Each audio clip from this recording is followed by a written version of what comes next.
bilmedim son mektubumu.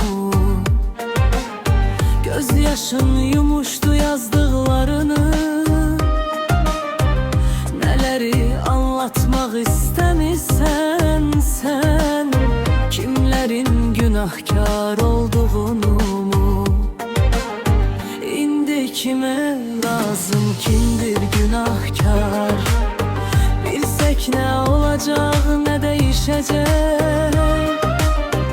Günahkar aktarıp tapana kimi?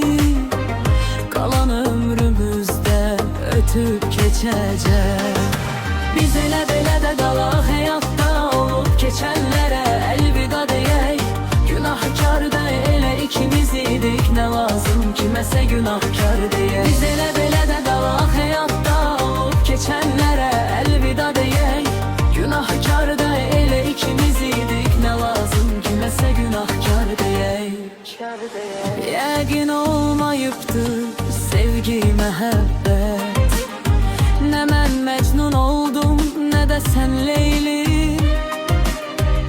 Əgər olmayıbsa eşqə sədaqət, sonda sızlamağın daha nə xeyri?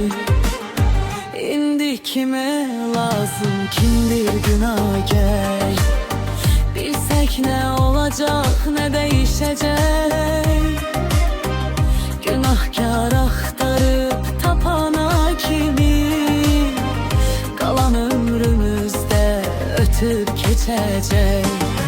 Biz elə belə də qalaq həyatda, olub keçənlərə əlvida deyək. Günahkar da elə ikimiz idik, nə lazım kiməsə günahkar deyək. Biz elə belə də qalaq həyatda, olub keçənlərə